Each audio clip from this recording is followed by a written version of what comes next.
Bulletin का आगाज करें। आपको बताएं, फील्ड मार्शल सैयद नासिम मुनीर की ज़ेर सदारत 274वें कोर कमांडर कॉन्फ्रेंस ISPR के मुताबिक फोरम ने मुसल्लह अफवाज, कानून नाफिज करने वाले इदारों और मादरे वतन के दिफा में अपनी जानों को नजराना पेश करने वाले मासूम शहरियों के लिए फातिहा खानी की।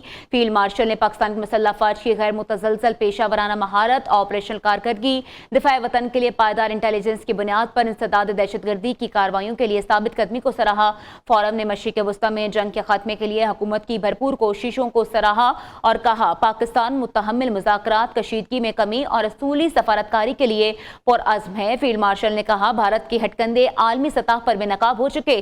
पाकिस्तान इलाका इस आलमियत के लिए फ़ाल किरदार अदा कर रहा है। दहशतगर्द सहूलतकारों और मावरीन को ताक़ुब करके खत्म करेंगे। हुकूमत, मुसल्लह अफवाज, अवाम के बाहमी ताउन और हमआहंगी के जरिए पाकिस्तान अपनी सिक्योरिटी के हवाले से कामयाबियों को मजीद मुस्तहकम, मुआशी इस्तेहकाम को मजबूत, इलाकाई और आलमी सतह पर अपनी हैसियत को बेहतरीन बनाने में गामजन है। और इसी पर मजीद बात करेंगे ब्रिगेडियर रिटायर्ड नवाज़ अली साहब से, जो कि दफाई तजियाकार हैं। Thank you so much for your time. Sir, मुझे बताइएगा कि इलामिया में वाज़ेह तौर पर कहा गया है कि भारत के हटकंडे आलमी सतह पर बेनकाब हो चुके हैं।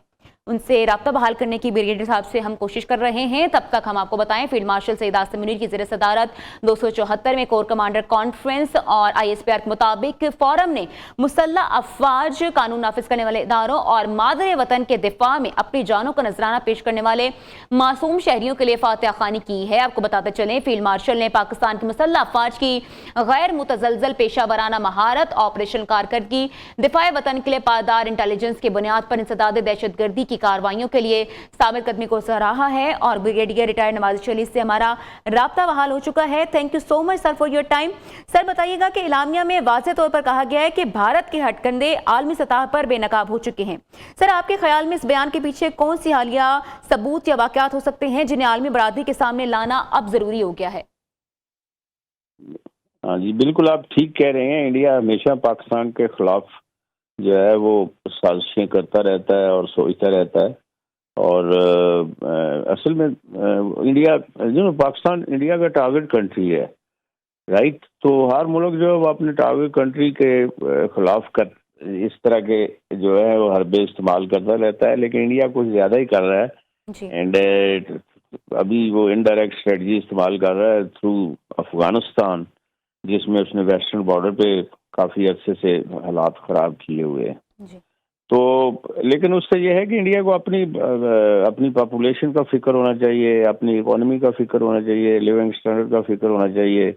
वहाँ पे यानी देखिए, इंडिया की स्ट्रेंथ जो थी वो सेकुलरिज्म में थी, लेकिन जब से मिस्टर मोदी आए हैं वो एक हिंदू स्टेट बन गई है, एक थियोक्रेटिक हिंदू स्टेट बन गई है। तो जिसका नुकसान इंडिया को ही होगा अल्टीमेटली। पाकिस्तान अभी माशाल्लाह डिप्लोमेटिकली और according to its geostrategic location बड़ा अच्छा रोल प्ले कर रहा है। स्पेशली ये ईरान वार में बड़ा बैलेंस किस्म का हमारा जो स्टांस है, जो कि वर्ल्ड लेवल पे दुनिया में सब ने अप्रिशिएट किया है। और हम बड़े नाजुक किस्म का बैलेंस रखते हुए ईरान और सऊदी अरब और इनके दरमियान जो है अपना रोल प्ले कर रहे हैं। और इंशाल्लाह हम और भी पाकिस्तान के हालात जो है इन द नियर फ्यूचर काफ़ी इम्प्रूवमेंट हो जाएगी। इन फ्यूचर काफ़ी इम्प्रूवमेंट हो जाएगी। आपका बहुत शुक्रिया। नवाज़ अली साहब हमारे साथ मौजूद थे।